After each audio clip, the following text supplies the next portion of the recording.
What's going on, guys? Blood Moon Bobby here, and I just found out yesterday that the news website Nick and More, which by the way, I just recently found out they not only cover Nickelodeon's ratings, but they also cover Disney Channel, well, the news of Nickelodeon, Disney Channel, Cartoon Network. They also cover Disney XD, to an extent. But I'm mainly here today to compare the average ratings of Cartoon Network and Nickelodeon. They do not have Disney XD. I checked their Disney Channel ratings page, and it literally only has ratings for Disney Channel, so I'm not really going to get into that since I don't really cover Disney Channel. If it was Disney XD, since that's more my focus, I would, but for now, let's just basically take a look at Cartoon Network and Nickelodeon. And so series averages of Cartoon Network. The one on top, I'm very surprised, was actually Regular Show, which I don't believe had that many airings in 2017. Most of the really big thing that came out with Regular Show was it had its series finale, which I've still yet to see. Sorry to be kind of super subjective for a second. I think the last couple seasons of Regular Show I just didn't find interesting with the whole going into space, but I'd be willing to check out that finale. Regular Show is definitely one of my favorite Cartoon Network shows in the ongoing cartoon revival. So that's really amazing. Over 1.2 million, it averaged 1.2 million viewers. So that's pretty impressive for a show that was at the tail end of its life. I mean, I know you can say, oh, well, it had a series finale, but the fact that it was able to take the top spot, I think that's amazing. So, next show is the show we all love to hate, Teen Titans Go. I know I said in my previous video that I wasn't really going to make a video about Teen Titans Go, but again, I'm more here to compare Cartoon Network's schedule to Nickelodeon's. And then Steven Universe in third place with 1.1 million viewers. I mean, had it aired more often, like if they reran the show more often and maybe had some, I don't know. I mean, they could technically have marathons, but maybe, as I suggested in a previous video, if they aired some popular episodes or characters focusing on a story arc, like maybe rerunning the episodes about the gem drill or episodes that build on Steven and Connie's relationship, I think the ratings could have been a bit higher. Maybe not beat Teen Titans Go, but still, I think Steven Universe could have done a little better, but it's still pretty good. But then the rest of the schedule starts getting into the below million viewers, which I'm well aware some of these shows had over a million viewings in one instance. Like, for instance, look at that. Powerpuff Girls 2016 in 14th place, averaging 728,000 viewers. So not even the what was that? The Power 4 special, which I think had slightly more than a million viewers, could boosted that. So that just comes to show, I mean, the fact that towards the end of the Powerpuff Girls reboot's second season, they really only aired new episodes on Sundays, I think it just comes to show that like Cartoon Network just doesn't have faith in this reboot. And then you look at, let's see, OKKO, that is disappointing. 945,000 in viewers on average for a new series, which a lot of people like. It's teetering on unacceptable for a show that people really like. I mean, again, marred by the Teen Titans Go oversaturation. And then Amazing World Gumball, 958,000. Now you're probably thinking, well, okay, a few shows were able to average over a million viewers, so that sounds good. Which I'll get into that in a second.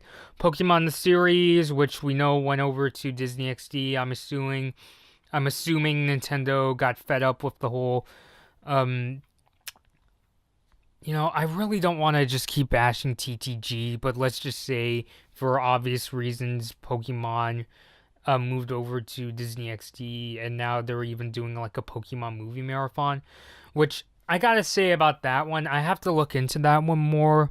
As long as like I'm hearing that the marathon will start in like the afternoons and such, as long as it's not 3 weeks of just Pokemon itself, then I can understand that, you know, because like Pokemon's still a really popular franchise. Arguably, it might even be Disney XD's most well-known franchise, even though it's not a Disney XD original series. So it makes sense for really any network to do that. I can't say I've seen Cartoon Network ever having done something like that. And what other shows they have? Adventure Time, Age of 71,000. Again, they didn't air it as much as they should have.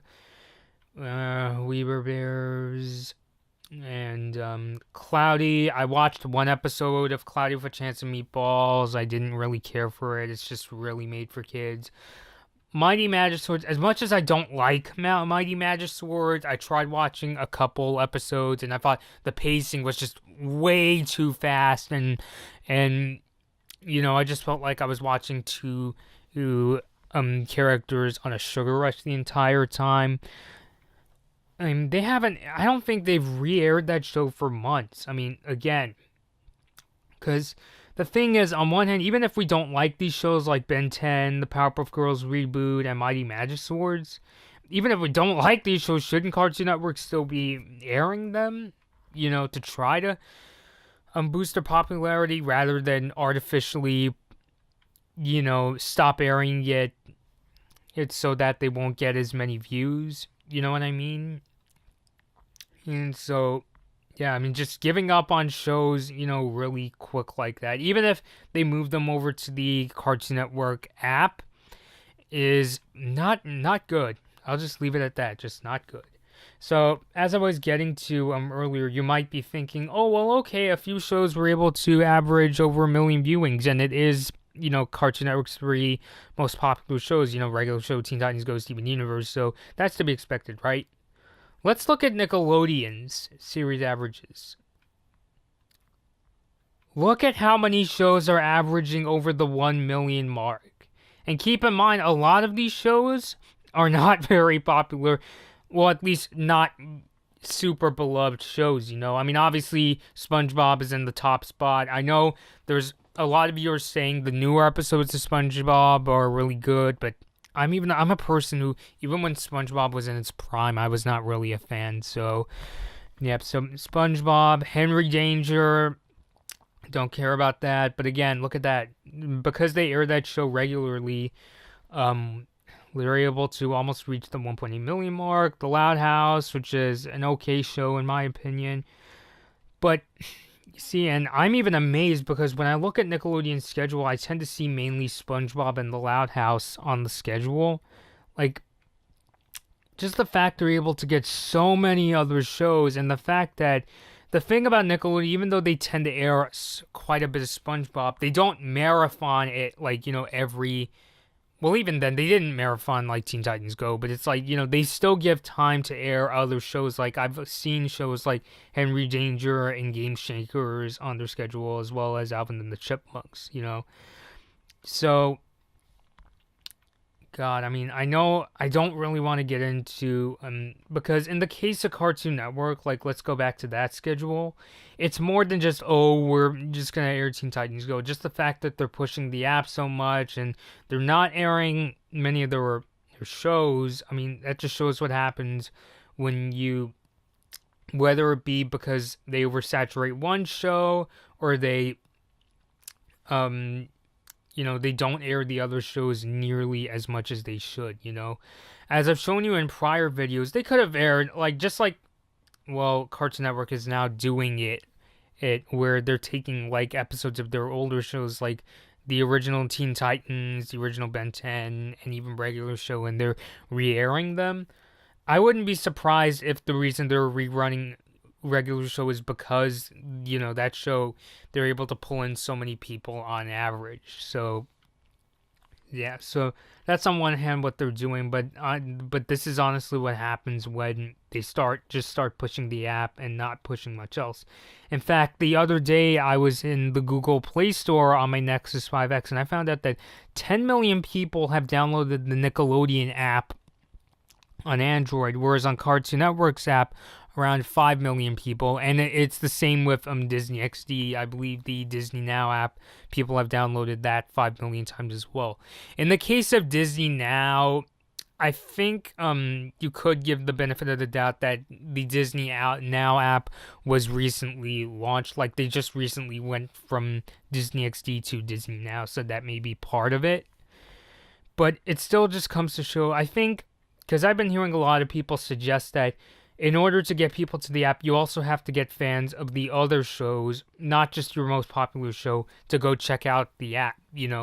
Telling people, hey, do you like Steven Universe? Do you want to see all the episodes? Go to the app. Do you like regular show? Go to the app. Do you like Adventure Time? You go to the app. So I think that's what's happening, I wouldn't be surprised, and you guys can tell me down in the comments below, if the reason Nickelodeon is able to not only get a lot of people to download their app, but they're also to get very high series averages, or viewer averages, I'm going to call it, is because they not only air their shows more frequently, but also because they air those shows more frequently, they're able to get lots of viewers, and lots of viewers means lots more people are going to be told about their app, and they're going to go download it. So I wouldn't be surprised if that's the case.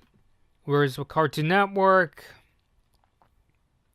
I think it's just, this is just more evidence to me that their current scheduling is not what they're doing. So it is not, helping them out, Like I said, a show like OKKO should, at least in the first year, get in the million viewers club, since it is a new show, and I know a lot of people that like the show. I think it's okay. My friend Gabby thinks it's fantastic. So yeah, I honestly also would have liked to see at least like Amazing World of Gumball, since they had some pretty out there episodes this year.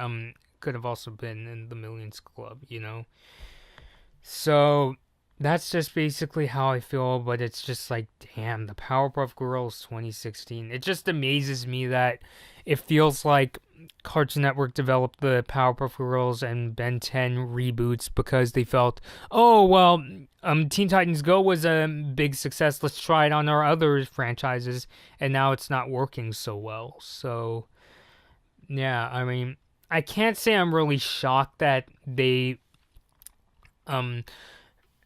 bringing back the Powerpuff Girls reboot for a third season, even though nobody really likes it and they're not really airing it on the network anymore.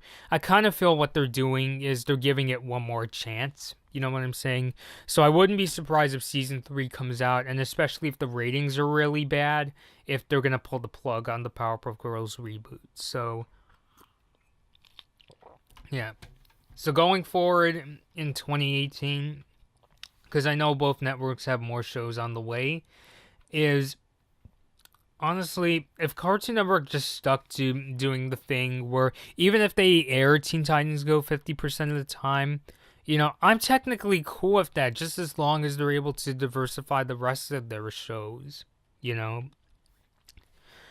and they don't have as many of those, horrid marathons. It's not that, when they did have those marathons, it just basically meant they were cutting out sort of the advertising for other shows. In a perfect world, I would like to see Nickelodeon Cartoon Network take a page from Disney XD's scheduling, where not only is it more diversified, but they're also able to rerun a lot of shows. And Cartoon Network is doing that to a T, but I still feel like they could take a few more lessons from Disney XD in terms of diversifying. And as I keep telling you, even though Disney XD is my preferred place, I honestly don't think Disney is doing enough to market their XD shows. I honestly wouldn't be surprised if maybe that's why Nick and More is not able to get ratings or rating averages for Disney XD, since, it's not as well known of a network, which that's partially Disney's fault, it's not that they can't afford to market it. It's just that they don't want to because they got bigger um franchises to market. But even then, I still feel like, especially when you look at Disney, Toon Disney advertising back in the day, like they would put ads on like videotapes for Disney movies, and also don't forget about the Happy Meal toys. Like like I'm pretty sure. Like, let me just double check. And then, of course, who could forget ABC Kids, and also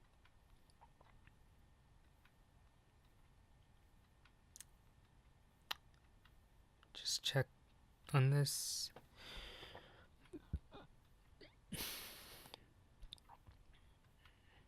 Yeah, they had like Impossible Happy Meal toys back in the day. So I felt they could be doing a lot more with marketing. So maybe not the whole ABC Kids thing, because I don't really know how many kids watch Saturday morning cartoons anymore, especially now that, people, a lot of people can watch the cable channels, and, they can download the app and buy the episodes off iTunes and things like that. But if there's one thing that former Disney head Michael Eisner did right, it was that during his tenure, Disney Channel and Toon Disney shows got a lot more marketing behind them. Nowadays with Bob Iger, even though that means, because the thing about like when Eisner was head at Disney, I think the main thing people didn't like during his tenure was all those directed video Disney sequels, which I've seen a good chunk of them and I don't really like them. They were just kind of time wasters I saw when I was a kid. But if there's one thing I don't like about Bob Iger's management, is that I feel like his management style is way too safe, because it feels like all Disney markets now is their Pixar movies, the Marvel movies, Star Wars movies, the princess movies. Not that any of those are really bad. I've been really wanting to see Star Wars The Last Jedi, even though it's getting a lot of heavy criticism on the internet. But I would like to see Disney XD put a lot more oomph in their marketing. Yes, they're doing what they can on social media, but even as a guy who wants to get into social media, even I feel like that's not nearly enough in order to get your shows out there, especially shows that aren't, based on big names. I mean, I felt like Gravity Falls could have been something a lot bigger. Star vs. the Force of Evil could definitely be a lot bigger than it is right now, and I feel Wander Over Yonder should keep going. I mean, that's another thing I've been wanting to talk about with Disney XD's advertising. A show like Wander Over Yonder, I really wonder how come Disney XD didn't advertise the show as from the creator of the Powerpuff Girls and Foster's Home for Imaginary Friends, because that was like the main thing that appealed to me. The first time I heard about Wander Over Yonder was that I heard it was a show that Craig McCracken was working on at the time. So, yeah. So, if there's anything like Disney XD has to change, it's their marketing. That's kind of the thing that Cartoon Network and Nickelodeon are passing them by on. I mean, Cartoon Network still needs help in terms of marketing their other shows, mainly by diversifying their schedule. But if there's one thing Disney XD needs to change, it's their marketing. So, yeah. So overall, the ratings, I can't say I'm too surprised outside of regular show taking the top spot as far as the average amount of viewers on Cartoon Network, like having the most amount of average viewers. But still, there should be more shows in the million marks. Nickelodeon, I guess, is doing a lot better. I mean, okay, granted, now that I think about it, it is rather surprising.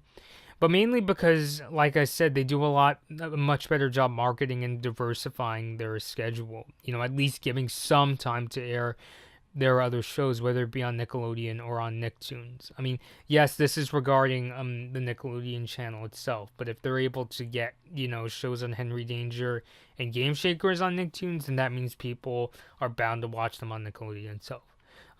And also, it would be nice to have Disney XD's average ratings data, but we don't have them. And like I said, they really need to do something about their marketing. So, alright guys, this has been Blood Moon Bobby, and thanks for watching.